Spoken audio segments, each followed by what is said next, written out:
Kesultanan Mughal mengalami penurunan pada abad ke-18, menyebabkan kebangkitan kekuatan regional di India. Nawab, Gubernur, Benggala adalah orang pertama yang menyatakan kemerdekaannya. Nawab dari Oudh segera menyusul, dan wasir kerajaan Mughal, Nizamul Muluk, meninggalkan Delhi dan mendirikan dinastinya sendiri di Hyderabad Deccan. Marathas menaklukkan sebagian besar barat India, dan India Selatan didominasi oleh beberapa penguasa kecil yang pendahulunya adalah gubernur di kerajaan Vijayanagar. Penjajah Eropa masih menempel pinggiran pantai India, mereka tidak menguasai sebagian besar wilayah India dan potensi mereka untuk intervensi militer agak kecil. Penguasa India jauh lebih peduli dengan serangan Ahmad Shah Durrani dari Afghanistan, yang menginvasi dataran India berulang kali di tahun 1750-an, seperti yang dilakukan Babur pada masanya. Masalah sebenarnya dari periode ini adalah lemahnya Kesultanan Mughal. Mughal Agung masih tinggal di Delhi dan semua orang mencoba menghilangkannya. Baji Rao mengatakan bahwa menebang pohon berarti menebang batangnya, kemudian cabang-cabangnya akan tumbang diri. Batang kekuasaan Mughal, meskipun tidak dipotong itu sangat berlubang. Supremasi Mughal tidak lagi dihormati dan penguasa ambisius bermimpi menjadi pewaris supremasi itu, tidak menduga bahwa penjajah Eropa akan mengklaim warisan ini. Potensi intervensi militer oleh penjajah Eropa datang selama perang tahun 1744 sampai tahun 1748 antara Inggris dan Perancis. Kedua penjajah ini terlibat dalam perjuangan global untuk supremasi yang berlangsung selama 20 tahun, 1744 sampai 1763.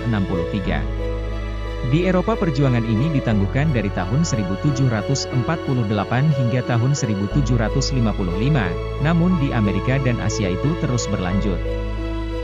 Dengan konstelasi kekuatan regional baru di India, Inggris dan Prancis muncul sebagai mitra penguasa India yang mengobarkan perang satu sama lain.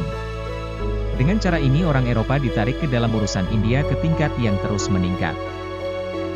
Gubernur Perancis, Joseph François Dupleix, yang menduduki jabatannya di Pondicherry pada tahun 1742 setelah bertugas selama 2 dekade di pabrik Perancis Chandernagар di Bengal, adalah seorang diplomat yang sangat cerdik yang tahu caranya mengadu domba penguasa India satu sama lain.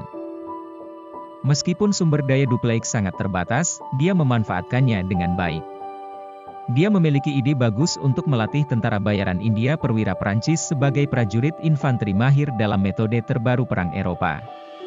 Pasukan seperti itu, meski relatif murah, bisa memberikan pukulan fatal bagi kavaleri India. Elit prajurit India dulunya adalah penunggang kuda pemberani, mengendarai dengan kasar melalui barisan musuh yang tidak dilengkapi dengan baik dan prajurit infanteri yang tidak disiplin. Mereka, bagaimanapun, dipangkas oleh infanteri terlatih Eropa yang biasa menembak dengan ketepatan mesin. Sama seperti Babur telah mendirikan Kesultanan Mughal dengan kekuatan superior senapan dan artileri, infanteri jenis ini menjadi fondasi penjajah Eropa di India. Ketika perjanjian perdamaian tahun 1748 ditandatangani di Eropa, Nizamul Muluk meninggal di Hyderabad dan putra-putranya mulai berjuang untuk suksesi gaya Mughal sejati. Sejalan dengan pertarungan dinasti ini, ada yang serupa antara dua putra Nawab Arcot, yang pernah menjadi gubernur Mughal dan kemudian menikmati status kuasi independen di bawah kekuasaan dari Nizam Hyderabad. Prancis dan Inggris bergabung dalam keributan, dan dengan demikian ada dua aliansi yang masing-masing terdiri dari satu pangeran Hyderabad, satu pangeran Arcot dan satu kekuatan Eropa. Dua ini aliansi mengobarkan perang terhadap satu sama lain untuk beberapa waktu.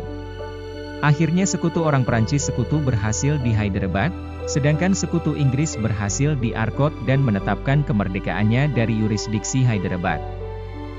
Balaji Bajirao, Peshwa yang telah memerintah di Pune sejak tahun 1740, meskipun bukan pejuang yang hebat, administrator yang kompeten. Saudaranya Raghunath memimpin pasukan Maratha India Utara dan berhasil memukul mundur beberapa orang Afghanistan di masa Ahmad Shah Durrani. Namun, Ahmad Shah kembali lagi, dan akhirnya, masuk tahun 1761, Peshwa mengirim pasukan besar ke utara yang seharusnya untuk menemui penyerbu Afghanistan di medan perang tradisional India di Panipat, di mana Babur menang atas Sultan Delhi melalui keunggulan daya tembak dan strategi yang sangat fleksibel. Kali ini orang Afghanistan mendapatkan kemenangannya atas Marathas untuk alasan yang sama.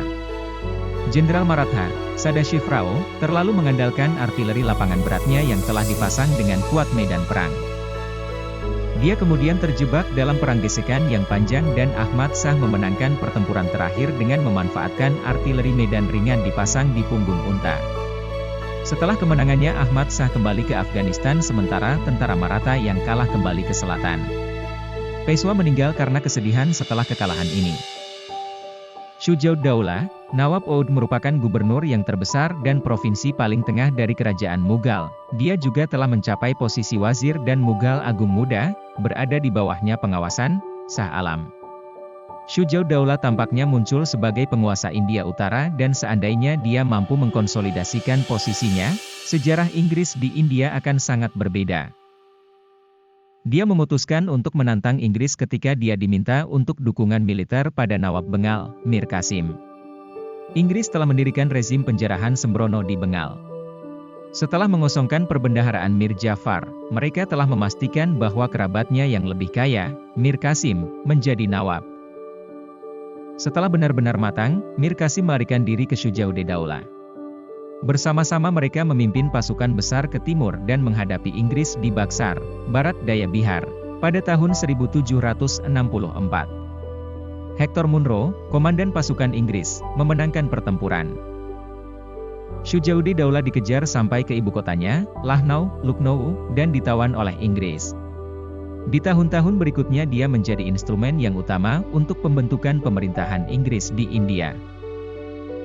Demikianlah pertempuran dari Baksar memutuskan apa yang gagal diselesaikan oleh pertempuran Panipat.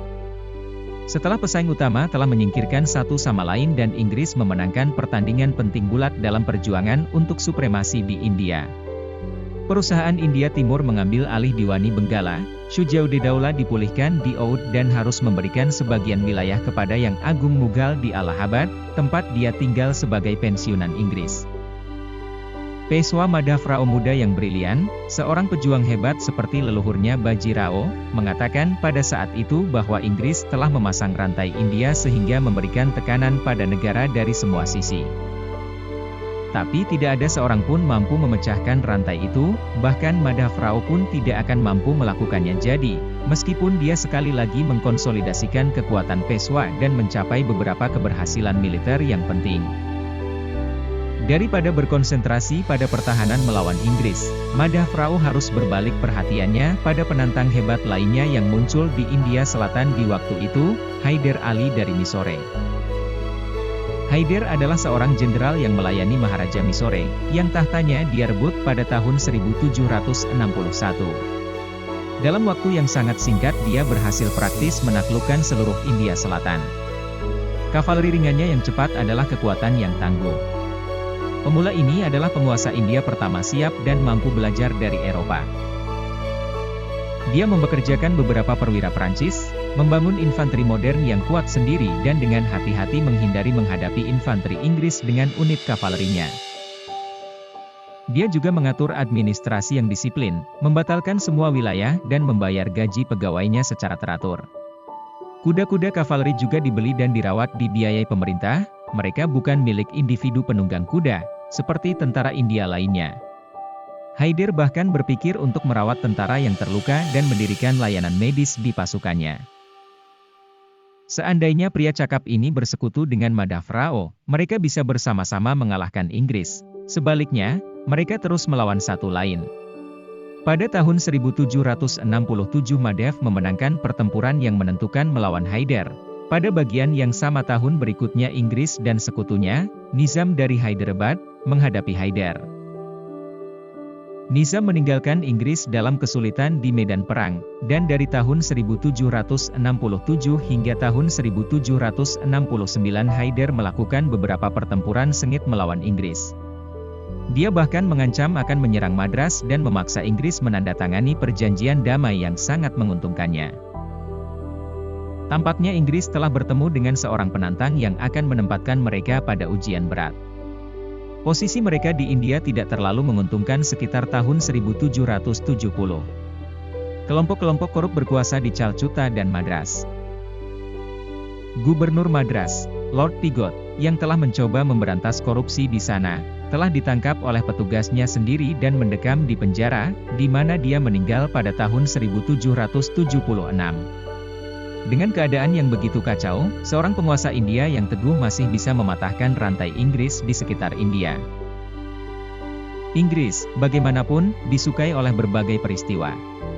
Peishwa yang agung, Madhav Rao, meninggal pada tahun 1772, dan Raghunath, sangat ingin sukses ke jabatan tinggi ini, masuk ke dalam aliansi dengan Inggris dan dengan demikian memecah belah pasukan Maratha begitu dalam sehingga mereka tidak bisa lagi berharap untuk menang supremasi di India.